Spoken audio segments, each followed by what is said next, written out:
एक बार दुर्वासा ऋषि अपने शिष्यों के साथ शिवजी के दर्शन के लिए जा रहे थे।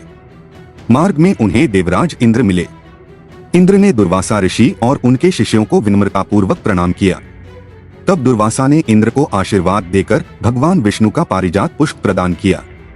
इंद्रासन के गर्भ में चूर इंद्र ने उस पुष्प को अपने ऐरावत हाथी के मस्तक पर रख दिया। उस पुष्प का स्पर्श होते ही ऐरावत सहसा भगवान विष्णु के समान तेजस्वी हो गया। उसने इंद्र का परित्याग कर दिया और दिव्य पुष्प को कुचलते हुए वन की ओर चला गया।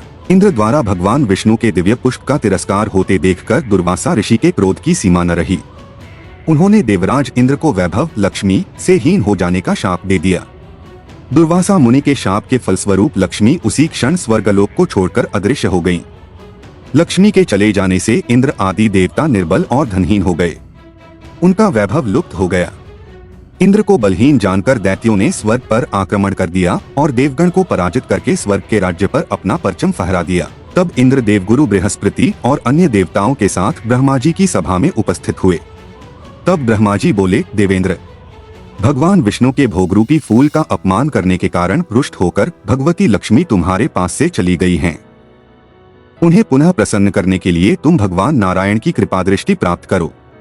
उनके आशीर्वाद से तुम्हें खोया वैभव पुनः मिल जाएगा। इस प्रकार ब्रह्मा जी ने इंद्र को आश्वस्त किया और उन्हें लेकर भगवान विष्णु की शरण में पहुँचे।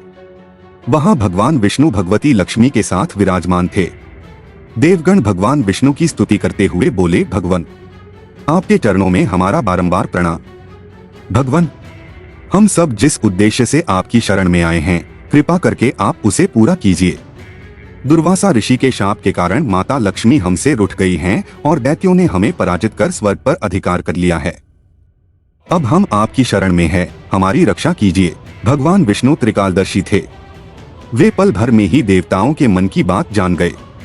तब वे देवगण से अपने वैभव लौटाने के लिए दानवों से दोस्ती कर उनके साथ मिलकर समुद्र मंथन करने को बोले।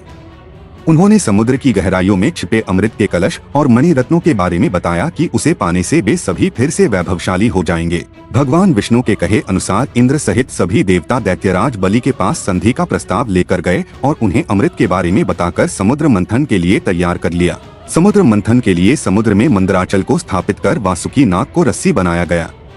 तत्पश्चात दोनों पक्ष अमृत प्राप्ति के लिए समुद्र मंथन करने लगे। अमृत पाने की इच्छा से सभी बड़े जोश और वेग से मंथन कर रहे थे। सहसा तभी समुद्र में से कालकूट नामक भयंकर विष निकला। उस विष की अग्नि से 10 दिशाएं जलने लगीं। समस्त प्राणियों में हाहाकार मच गया। देवताओं और दैत्यों सहित ऋषि, मुनि, मनुष्य, गंधर्व और यक्ष आदि उस विष की गर्मी से जलने लगे। देवताओं की प्रार्थना पर भगवान शिव विषपान के लिए तैयार हो गए। उन्होंने भयंकर विष को हथेलियों में भरा और भगवान विष्णु का स्मरण कर उसे पी गए। भगवान विष्णु अपने भक्तों के संकट हर लेते हैं। उन्होंने उस विष को शिवजी के कंठ गले में ही रोककर उसका प्रभाव समाप्त कर दिया। विष के कारण भगवान शिव का कंठ नीला पड़ गया और वे संसार में नीलकंठ के नाम से प्रसिद्ध हुए। ऐसी और वीडियो स्टोरी देखने के लिए वीडियो को लाइक और चैनल को सब्सक्राइब करें।